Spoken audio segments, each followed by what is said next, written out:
Tumsifu Yesu Kristo. Mungu ni mwema kila wakati. Ndugu zangu wapendwa katika Kristo, tunaadhimisha misa hii katika usiku huu tukiwa katika oktava ya Noeli, kumshukuru Mungu kwa makuu aliyotutendea katika mwaka mzima. Misa hii ni ya kumshukuru Mungu. Tunamshukuru Mungu kwa sababu tunayo fadhila ya unyenyekevu. Tunajitambua sisi ni binadamu. Tunatambua mipaka yetu. Tunatambua vile vile udhaifu wetu. Na tunatambua kwamba Mungu anatutegemeza katika yote, na hivi tunamtegemea yeye kila wakati. Tunatambua kwamba ni kwa nguvu zake, ni kwa huruma yake tupo tulivyo hivi. Na ndio maana tunafika pa kanisani kusema asante kwa kutuongoza mwaka mzima, kwa kutulinda, kwa kutupa afya njema, kwa kutupa zawadi ya familia, kwa kutupa zawadi za ndugu na jamaa na marafiki tulio nao. Tunasema asante katika hilo. Kwa tunaongozwa na fadhila hiyo ya unyenyekevu ambayo ni muhimu sana katika maisha yetu. Kinyume cha unyenyekevu ni kiburi. Mwenye kiburi aweza akasema asante. Mwenye kiburi aweza akasema nimekosa. Mwenye kiburi daima atasema mimi nafahamu kila kitu, mimi siwezi nikakosea. Ukimfuatilia mwenye kiburi, ujue kwamba ananyang'anya hata nafasi ya Mungu mwenyewe katika maisha yake. Anachukua kiti cha Mungu, anakalia kiti cha Mungu. Na kutokana na hilo anafunga neema za Mungu, milango ya neema ya Mungu kuingia kwake, kwa sababu anajitosheleza, anajitegemea. Na hilo ni tatizo kubwa la mwanadamu wetu wa leo. Kiburi, majivuno na kujitegemea na kumweka Mungu pembeni, kwamba mimi nimefaulu, mimi nimeweza kufanya hiki na hiki kwa sababu ya nguvu zangu, kwa sababu ya pesa zangu, kwa sababu ya 1, 2, 3, nimesoma, naelewa vizuri, ambao tulitegemea elimu imsaidie mtu huyu amtambue zaidi Mungu wake na hivi ampende na kumtumikia ipasavyo. Inakuwa ngumu kwake. Mwenye kiburi aweza kukubali kosa, na kila mara ataona kwamba ameonewa katika maisha yake. Na hivi wale watakaomkosoa atasema hawa wananionea mimi. Kwa nini wananifanyia vibaya hivi? Na ndio maana sisi wenye shukurani hii tunapoadhimisha adhimisho hili la misa takatifu, Eukaristia yenyewe ni shukrani. Na ndio sala kuu ya shukrani kwa Mwenyezi Mungu kwa yale aliyotutendea katika maisha yetu. Na kwa shukrani hizo ni unyenyekevu mkubwa, ambapo vile vile unatufanya tutambue dhambi zetu, udhaifu wetu, na kumwomba Mungu akae nasi, tuongoze na kutulinda katika maisha yetu. Mfano mfupi tu ambao ningependa kuutoa. Kulikuwa na maandamano ya kuingia kanisani kwa ajili ya adhimisho la misa takatifu. Nasema askofu na mapadre wote wanajongea mbele ya altare, wanaangalia tabernakulo kula ambapo Yesu yupo, wanaabudu, wanapiga magoti pale. Sasa kulikuwa kwenye tabernakulo hilo kuna mjusi yuko pale. Alipoona wale mapadre na maaskofu wanakuja pale mbele, wanainama na kupiga magoti, alifurahi sana. Sasa kumbe naweza nikasujudiwa hivi. Kaangalia we. Lakini baadaye mwongoza misa akatia ubani kwenye chetezo, akaanza kufukizia, akafurahi sana ile harufu. Baadaye alizidiwa na harufu ile, akazimia. Alipona sijui. Ndiyo mwenye kiburi, ni mjusi tu, na umjusi wake anafikiri watu wanamwabudu yeye, kumbe wanamwabudu Mungu. Anapoona wanapiga magoti mbele yake, anafikiri wanampigia magoti yeye, kumbe wanampigia Mungu. Ndio maana mwenye kiburi anataka wampigie magoti yeye, wasifu yeye, wamsifu kila wakati. Na hilo ni tatizo, kusifu kila wakati. Na katika ulimwengu wetu huu ambao ni ulimwengu wa matumizi, consumerism wanasema, consumerism, matumizi. Kila kitu tunakiona kwa ajili ya matumizi. Hata mwanadamu tunamuona kwa ajili ya matumizi. Nataka niwe rafiki wa huyu, atanisaidia 1, 2, 3. Nataka nimuoe huyu kwa sababu ana biashara. Nataka niwe na huyu kwa sababu ana nyumba. Nataka nilelewe. Tatizo katika maisha yetu haya. Hilo moja. Lakini vile vile katika ulimwengu huu wa utandawazi, wa teknolojia na sayansi ambavyo vimeendelea sana, yote hivi vinaleta kiburi kwa mwanadamu. Tunasahau maisha ya kiroho. Tunasahau kwamba lazima tuongee na Mungu ndani mwetu. Tunasahau kwamba huyu ni mkubwa wangu, na kama mkubwa wangu nimsikilize ananiambia nini. Kwa dharau, kiburi, majivuno vinatutesa katika maisha hii, na ndio maana tunasambaratika, na ndio maana hatueleweki, hatufuati ushauri, hatusikilizi chochote. Na ndio maana neno la Mungu tulisome, na tukilisoma tunalisoma kwa ajili ya kutusaidia kuhalalisha yale ambayo tunayafanya. Na unapohalalisha, ujue kwamba unaharibu ni dhambi kubwa zaidi.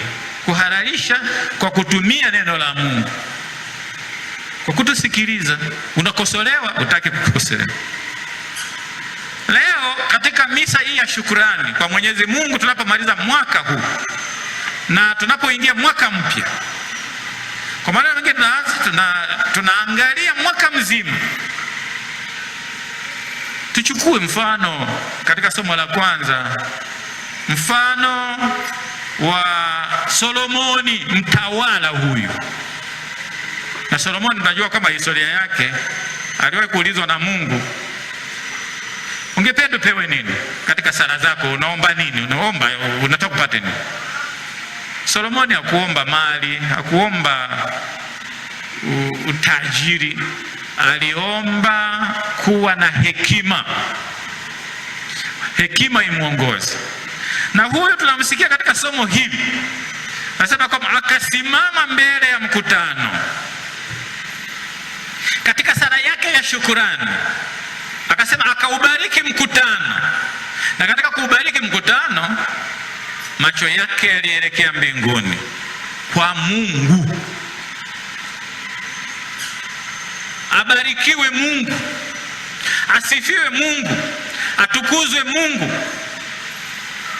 Ndio wa kwanza katika yote. Hayo mengine hayo ya pembeni. Atukuzwe huyu, asifiwe huyu. Kwa nini? Kwa sababu amewafanya Waisraeli kustarehe. Maana yake nini? Kustarehe, wawe na amani. Na walio na amani ni wale ambao wanatambua wajibu wake, na kila kitu kiko sehemu yake. Kila kitu kiko sehemu yake. Na kwa sababu hiyo ndio maana tunaona hiyo amani, sio kwa sababu ya maaskari, sio kwa sababu ya kuwa na jeshi kubwa, sio kwa sababu ya kulindwa sana. Kila kitu kipo sehemu yake. Wanaheshimiana, wanasaidiana, wanaongozana. Ndio amani ilivyo. Na haki za watu zinafanyiwa kazi. Hakuna mwenye kudharau utu wa mwenzake. Hakuna mtu mwenye kuweza kuongea hovyo kwa ajili ya mwingine, kwa sababu kila mtu ana haki ya usiri. Uwezo kujitamkia tu unavyopenda kuhusu mwenzako, na uwezi ukaanza kujilipua mwenyewe kienyeji tu. Kwa sababu hiyo kila kitu kiko sehemu yake. Kustarehe, sina hofu, siogopi kwamba kuna mtu atakuja kunitikisa, siogopi kuna mtu atakuja kuniogofya na silaha au na nini. Ndio walivyokuwa Waisraeli. Ndio maana anasimama na kumshukuru Mungu, kwa sababu Mungu huyu amewafanya watu wastarehe, wawe na afya, waheshimiane, wasaidiane, na kila mtu amjali mwenzake, na kila mtu atendewe kama inavyostahili mwana wa Mungu, sura na mfano wa Mungu. Hiyo ni kustarehe. Ndio maana hiyo alifanya hivyo. Hakumshukuru Mungu kwa kuwa na utajiri au kwa kuwa na nguvu nyingi, kwa kutawala watu. Kwa watu kustarehe. Kiona watu wananung'unika, watu wanalalamika, watu wako juu, wana hofu, hiyo kuna kasoro, ujirekebishe. Kama ni mtawala, ujirekebishe. Soma alama za nyakati. Ukiona watu wametulia, ukiona watu wanafanya vizuri, sio kwamba kuna kitu unachokifanya. Una hofu na Mungu na unamtanguliza katika yote unayotenda. Ni muhimu, kwa sababu Mungu huyu anatawala watu wake kupitia namna mambo mbalimbali na namna nyingi. Na kwa sababu hiyo lazima tuangalie hivyo, kustarehe. Lakini pamoja na hayo, anamshukuru Mungu katika sala ile kwa uaminifu wake kwenye ahadi zake. Na ahadi hizo, anaanza historia ya wokovu. Anaanza Musa alivyowatoa watu wa Israeli nchini Misri, akawavusha kwenye bahari ile, akawafikisha jangwani, wakafika mlima Sinai, wakaweka agano naye, na anamwangalia Daudi baba yake kama mfalme wa pili wa Israeli. Ahadi zile Mungu alizozifanya, na amekuwa mwaminifu na kuzitimiza. Anafanya hivyo kwa sababu watu hawa vile vile wako kwake, na kwa sababu walisema tutakuwa na wewe, na ndio maana yanatimia yote katika hilo. Lakini pamoja na hayo, anarudi vile vile, au tukiangalia hivyo hivyo, tukiangalia somo la Injili vile vile ilivyo, tuliyolisikia, wakoma walijitambua. Tatizo letu sisi wanadamu kujitambua, kwamba walijitambua wanaumwa, wagonjwa, na walifuata sheria ile, msigusane na watu na msikutane na watu. Walitambua kwamba sisi ni wagonjwa. Ndio maana katika sala yao fupi sana, kwa mbali kabisa, kutoka moyoni mwao, wakamwomba Yesu awaponye. Yesu akusema nimewaponya. Katika kupona huko ni safari. Ni safari ambayo unahitaji kuwa mtii, unahitaji kuwa na unyenyekevu, unahitaji kuwa na moyo na imani. Nenda mkajionyeshe kwa makuhani. Mwingine akidharau, jamaa huyu tunasema kwamba utuponye ukoma, unatutesa, alafu unatuambia tukajionyeshe kwa makuhani. Wako safarini kwa makuhani, kwenda kwa makuhani, ndio njiani wanaona wametakasika. Ni safari kupona, lakini uaminifu unaendana na imani. Imani yetu na uaminifu kwa Mungu wetu, kwa ahadi zetu tunazompelekea yeye, kwa yote tunayotenda kadiri ya viapo vyetu, na safari hiyo ya kumwelekea yeye, ndipo tunapona. Nenda kajionyesha kwa makuhani. Lakini ukijionyesha kwa makuhani, hapo umepona. Ukiwa njiani unatambua nalo ni tatizo. Unatambua wenzetu wale 9 pengine walikuwa tayari wameshatambua, lakini wameshika sheria. Tuende kwa makuhani. Huyu Msamaria aliweza kufanya kitu ambacho kwa Kiingereza nasema retreat, akarudi nyuma, na sauti ya Yesu ilikuwa bado inasikika katika masikio yake, na akaona kabisa ni sauti hii imefanya niwe nilivyo. Sasa naenda kujionyesha kwa nani? Mimi ni Msamaria, naenda kwa kuhani wa nani? Ugonjwa ulitufanya tuwe pamoja hapa na Wayahudi hawa, sisi ni maadui sisi.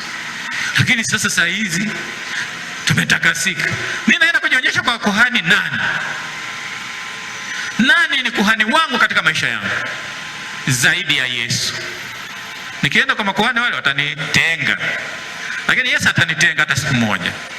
Narudi tena kwa kuhani mkuu Yesu Kristo. Ndio maana alirudi akishangilia, akimtukuza Mungu kama alivyofanya Solomoni. Asifiwe Mungu, atukuzwe Mungu. Asante kwa ulionitendea. Ndio maana Yesu anarudi nyuma. Wale wengine wako wapi? Tena huyu ni Msamaria huyu. Wale ambao ni Wayahudi hawapo hapa, wameendelea na shughuli yao, si ndio? Mpona yule akapona mwili na roho, akamtii, akamwamini Mungu, akaweza kuwa mfuasi, lakini vile vile mwili wake si wa ukoma tena. Hana ukoma wa mwili wala hana ukoma wa roho. Katika maisha yetu ukoma wa roho unatutesa sana. Unatutesa katika jamii, unatutesa wakati mwingine hata katika safari yetu ya kumwelekea Mungu. Tusitambue ni nini? Kelele nyingi sana katika dunia hii, na kelele hizi ni za kuvutia. Kwetu ni kuzuri, kwetu ndio kwema. Hawa wanapotoka, twende tufanye 1, 2, 3. Ni tatizo ambalo linatutesa sisi wanadamu. Na ndio maana tunapoangalia mwaka wetu huu, hata sisi tunarudi nyuma. Tunakumbuka tarehe 7 mwezi wa 3 mwaka 2025 tulitangazwa rasmi kwa jimbo la Bagamoyo. Tukaambiwa na mama kanisa kwamba ninyi kama jimbo la Bagamoyo mpaka wenu ni mto Tegeta kwa upande huu, na mnapakana na jimbo kuu la Dar es Salaam ambayo ni wazazi wenu, na kwa upande ule mna wazazi wengine Morogoro, Mtongerengere kwa upande mwingine, na kwa upande mwingine kuna parokia ile ya Ngerengere na unaenda nayo, na kule kuna Mdaula, kuna Chalinze. Ninyi sasa mtakuwa jimbo la Bagamoyo tarehe 7 Machi 2025. Tulishangilia, tulishukuru Mungu kwamba tumekuwa jimbo. Tarehe 4 Mei mwaka huo tukazinduliwa rasmi na kusimikwa, safari kaanza. Lakini mara ya kwanza kabisa tukijikabidhi mikononi mwa Mungu atuongoze. Hakuna aliyesomea kwamba sasa amesomea kulifanya liwe sasa jimbo liwe ni moja. Hamna. Tunahitaji kushirikiana, tunahitaji kuongea, tunahitaji kusaidiana, tunahitaji kuongozana ili tusonge mbele. Mpaka leo hii tunaelekea kumaliza mwezi wa 8 tangu tumekuwa jimbo la Bagamoyo. Na ndio maana tunapomaliza mwaka tunasema asante Mungu kama wana jimbo la Bagamoyo.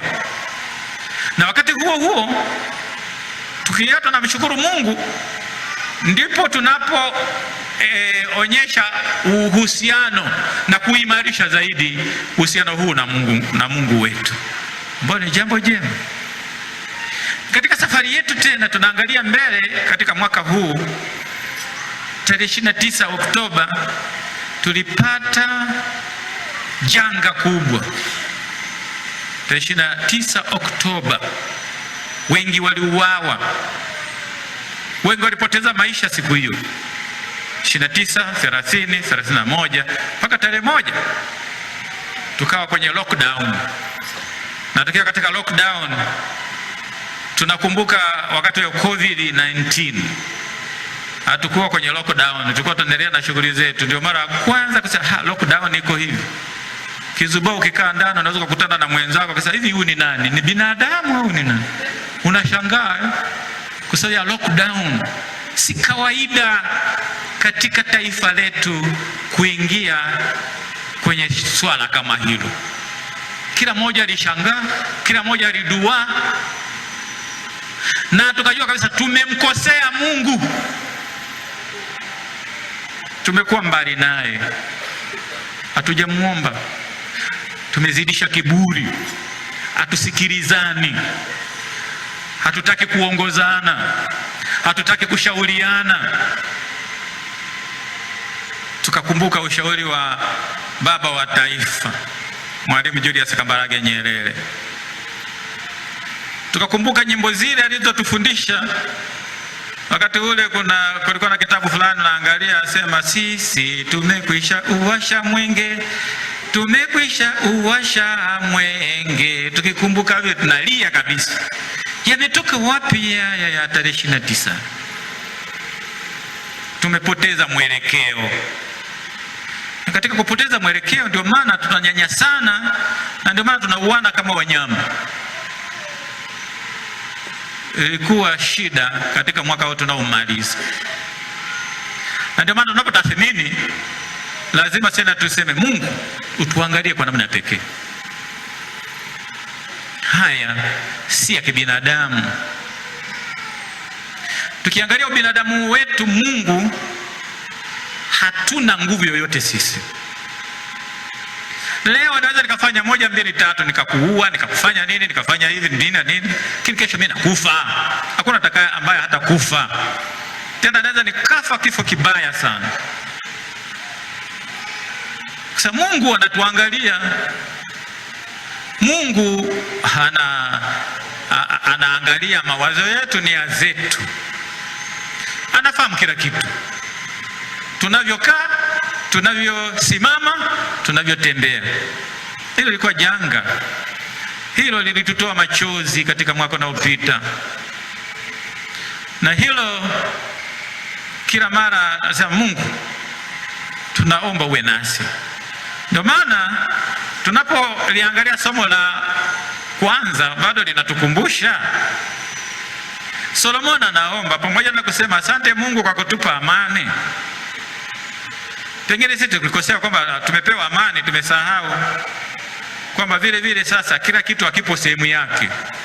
Kusema kila kitu kiko sehemu yake, maana yake haki zinatendeka, heshima kwa mtu, kusikilizwa mtu, uhuru wa maoni, uweza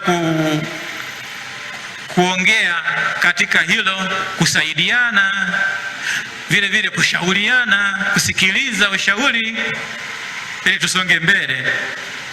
Pengine Mungu tulisema toka Mungu kwa kiburi chetu na majivuno tulio nayo, na ndio maana yakatupata haya. Na ndio maana Solomoni anaomba Mungu ukae na taifa letu, usituache. Ufanye kama tulivyofanya toka mwanzo. Ufanye kama tulivyokuwa. Tuweze kuendelea kuwa na amani. Na tuweze kuishi kama ndugu. Tuweze kusaidiana. Kila mwenye wadhifa atende inavyotakiwa. Si kwa sababu ana wadhifa fulani. Na atambue kwamba kuna dhambi ya jamii mbaya ambayo tunaitenda. Pengine hata sisi wakati fulani tuiungami, ambao kila mtu lazima jiulize kila wakati, mimi ninachangia chochote kutesa watu? Au mimi ni hakimu? Au mimi ni muuguzi? au mimi ni askari au mimi ni nani, ninachangia kutesa watu. Kama nachangia kutesa watu, nikaungame dhambi, hiyo ni dhambi, ndio dhambi ya jamii. Tukiangalia katika Agano la Kale, kulikuwa na wale wanasema kwamba watoza ushuru, wale makahaba walionekana wana dhambi ya jamii inaeleweka. Kwa mfano, mtoza ushuru alionekana kabisa huyu ni mdhambi wetu. Dhambi ya jamii inaweza ikawa inatutafuna sana katika jamii yetu. Dhambi ya jamii. Namna gani mimi katika maisha yangu ninachangia watu wateseke, watu wapate shida, na pengine na furahia na kushangilia nikiwa huko sirini huko, nashangilia wanavyopata hivi. Pengine naona kwamba mimi na kila kitu, kwa hiyo wengine wasiwe nacho, shauri yao. Ubinafsi unatutawala wakati mwingine katika maisha yetu na unatutesa katika hilo, na yote yanaongozwa na kiburi katika maisha yetu. Lakini Solomon alisema, Mungu usituache, kama umetufanya tustarehe, basi uwe nasi sasa, usiondoke. Na si tu kuwa nasi, ufanye mioyo yetu ikuelekee wewe. Tupe neema ya kujitambua. Ongoza dhamiri zetu popote tunapotenda. Unapotuonya tuache kwamba ni kibaya hiki, tufanye ninavyotaka takiwa kama watoto wa Mungu. Na wakati huo tena, si tu kwamba uifanye mioyo yetu ikuelekee wewe, lakini tutembee katika njia zako unazotuelekeza. Wanangu, njooni tupite huku kubaya, tupite huku, tuweze kutimiza amri zako. Na amri za Mungu zinazofupishwa katika amri mbili: kumpenda Mungu kwa nguvu zote, kwa akili yote, kwa roho yote, kwa moyo wote. Kumpenda jirani kama nafsi yangu. Kumpenda jirani yoyote. Kama nampenda jirani, siwezi kumfanyia vibaya, wala siwezi kumfanyia hila. Nitathamini utu wake, na kila mara nitapenda atendewe kama ninavyopenda kutendewa mimi, na nitamuombea vizuri yaliyo mema, ili tuweze kwenda mbele. Kwa hiyo sasa, huyu Mungu ambaye atakuwa na sisi aendelee sasa kuifanya mioyo yetu mwelekee yeye kwa kwenda katika njia zake. Wale waliokamili njia zao wanaenda katika sheria ya Bwana, na tuweze kutimiza amri zake kama anavyowaambia. Somo la pili natukumbusha hilo.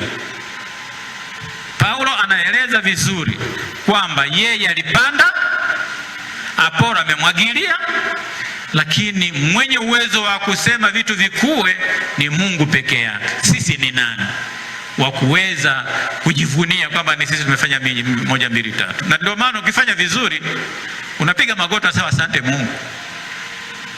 Na ndio maana Mungu anatutumia sisi. Enzi hizo kulikuwa na malaika, kwa sababu malaika hawa waliweza kupeleka habari zake kwa watu hawa. Lakini enzi zetu Mungu anaongea na sisi kupitia mwanawe ambaye ni neno wake. Tusikilize neno la Mungu ndani mwetu katika nafsi zetu, na tusitajirishe nafsi zetu kwa kusoma neno la Mungu, kwa kusoma makala matakatifu, kwa kusoma vile vile mafundisho ya mama kanisa. Ukienda juu tu na mafundisho ya kanisa haya, utaondoka na kama mtu ambaye anaangalia kwenye andake limeenda hivi, alafu linapoisha mwisho unaona kamwanga, unaweza kaona kijiti ukafikiri nimeona watu. Ukasema nimeona watu wengi sana, kumbe ni vijiti. Na unaenda kufundisha watu kwamba nimeona watu wengi sana kule na nini. Najua hapana. Ndio hivyo katika mafundisho ya kanisa. Tulia, soma vizuri, utaelewa vizuri. kuna hati za Mtaguso wa Pili wa Vatikano, kuna sheria za kanisa, kuna Injili. Tunaongozwa na vyote hivi, lakini vinahitaji utulivu ili uweze kutafakari vizuri, la sivyo utaharakisha mambo yako kupitia vitu hivyo hivyo na utaendelea kutesa watu. Kwa lazima tuangalie hapo, kutembea katika njia zake na tuweze kutimiza amri zake, na tuone kwamba ni yeye tu. Lakini vile vile sala zetu, ajibu sala zetu tunazoziweka mbele yake. Tuendelee kuomba. Tunaliombea taifa letu amani, haki na amani, na tunaendelea kujiombea sisi sote utulivu, na tunaendelea kuomba na sisi tuweze kustarehe, ili kila kitu kiwe sehemu yake. Kila kitu kiwe na sehemu yake, kila mtu awajibike katika nafasi yake, si kadiri ya matakwa yake yeye kwa ndoto zake, hapana, ila kadiri inavyotakiwa na kadiri ya sheria inavyoelekeza. Na kwa kufanya hivyo watu wakujue wewe kwamba ni Bwana na unastahili kuabudiwa. Watu wanapotuona tunaongea, tunasalimiana, tunaheshimiana, na kila mtu anathamini utu wa mwenzake, watatambua sasa kwamba ni wewe Mungu peke yako, kwa sababu tunajua ni Mungu anayetujalia. Tunajua hilo, na sasa wewe Mungu peke yako, wewe ndio uliwe katika dunia, wajue hivi. Kwa sababu hiyo leo vile vile tunaalikwa kuwa wamisionari wa yale tunayoyaishi, wa maisha yetu, wa imani yetu, wamisionari kama sinodi ya maaskofu inavyotukumbusha. Kanisa la kisinodi, ushirika, ushiriki na umisionari. Ushiriki na umisionari. Kwenye ushirika sisi ni washirika. Katika ushirika kuna huduma, tuhudumiane vizuri inavyotakiwa. Lakini vile vile katika ushirika huo, pamoja na kuwa na huduma, lazima kuwepo toba, kuongoka kila wakati. Na ndivyo tutangaze sasa kile kinachostahili kwa watu. Na tunapotangaza hivi, watu watajua kwamba Mungu peke yake ndiye anastahili sifa. Agustino alifanya mambo mengi sana ya ajabu. Mtakatifu Agustino anaandika katika kitabu chake cha Maungamo, akiandika mwanzoni kabisa kitabu hicho cha Maungamo, anaelezea alikuweje na safari yake. Lakini mwishoni anasema, anapoanza mwanzo pale mwa kitabu, anasema usifiwe Mungu, maana ni wewe umenifanya niwe hivi kwa neema zako. Na kwa sababu hiyo ninapofanya hivyo watu watajua wewe ni Mungu. Natangaza kwa sababu maisha yangu ndiyo mahubiri, maisha yangu ni umisionari. Kwa kuishi hivi natangaza injili ya Bwana. Lakini sio kwa umbea, sio kusingizia, sio kwa kuropoka tu, bali ni kutoka maisha yangu ninavyoishi. Lakini pamoja na hayo tuendelee kuwajibika kwa Mungu, kumtii yeye, kumsujudu yeye, na vile vile kuondoa mgawanyiko na kuondoa hofu, ili tusiyumbishwe na mtu yoyote yule. Lazima kila mmoja anasema kwamba tunajivunia imani yetu. Leo tunapomaliza mwaka, lazima kila mtu atathmini imani yake ikoje, imeyumba. Tunajivunia imani yetu. Sisi ni Wakatoliki, na ninapoitwa Mkatoliki nafurahia ukatoliki wangu. Na kama Petro alivyoahidiwa, juu ya mwamba huu nitalijenga kanisa langu, hakuna kitakachoweza kulishinda. Tungekuwa hili kanisa linaongozwa binadamu tu, lingekuwa limeshafifia toka zamani, limepitia misukosuko mingi. Lakini hili kanisa ni la Kristo mwenyewe, na ndio maana lipo mpaka leo. Propaganda mbalimbali zilitolewa enzi hizo katika historia ya kanisa. Pamoja na propaganda zote hizo, mababa wa kanisa walisimama na wakaweza kutetea imani. Ndio maana najivunia kuwa Mkatoliki, najivunia ukatoliki wangu. Sio mtu wa kutangatanga, sio mtu wa kuyumbishwa na kutishwa na mtu kwa sababu tu angependa niwe kwake. Hapana, tuwe Wakatoliki wa moyo, kutoka moyoni, hasa kumsikiliza mama kanisa anatuambia nini katika maisha yetu. Tunapoangalia mwaka huu, na wengine tulikosokoswa na magari wenda, wengine tulipata hivi, wengine ndio ugua, lakini Mungu ameniongoza, na katika kuniongoza huko niko hivi nilivyo. Pengine hiyo tarehe 29 hiyo Oktoba, pengine mwingine tulikosokoswa na risasi huko nyumbani kwako hapo. Upo ulivyo sasa, Mungu anakusimamia, una cha kutimiza. Haina maana wale waliokufa hawatauona mwaka huu tuseme kwamba wao ni wasio wa dhambi. Hapana, tujue sisi tunaoishi leo hii, Mungu ametupa nafasi tutimize wajibu wetu vizuri pasavyo, ili tutakapokufa tukapumzike kwa amani. Kuna watania watu sehemu fulani, unaweza katania alafu malai kawa hivyo. Ndio maana sisi si kitu sisi. Ndio maana namshukuru Mungu, nasema Mungu ni wewe unatufanya tuwe na maana katika maisha yetu. Ndio maana wakati mwingine ukijivuna wewe, lakini sema jamani, lakini hebu niangalie makaburi kwanza. Haya makaburi ya watu haya, kwa hiyo kuna kufa hapa. Maana kuna jamaa mmoja alikuwa anakimbia makaburi.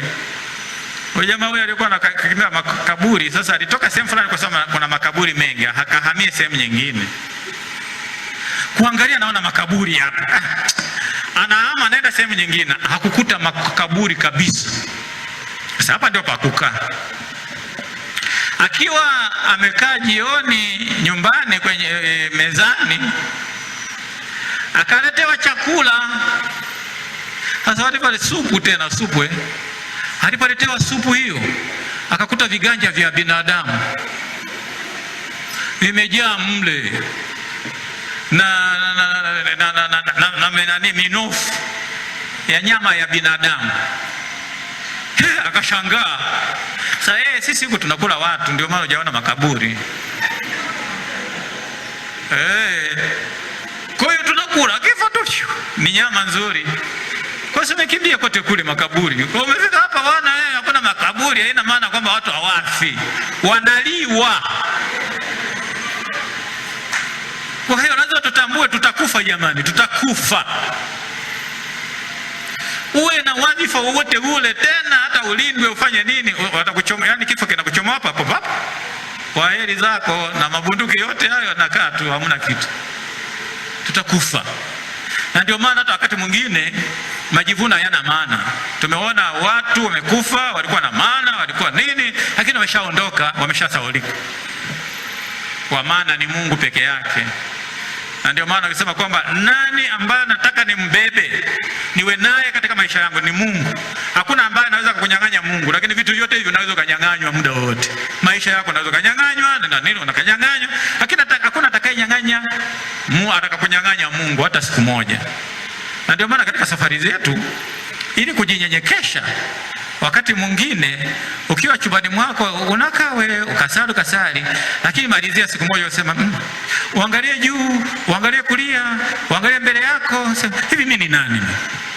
Au kijiangalia wewe kata sina maana. Raha ya milele nipe Bwana, na mwanga wa milele niangazie, nipumzike kwa amani. Amina. Tumsifu Yesu Kristo.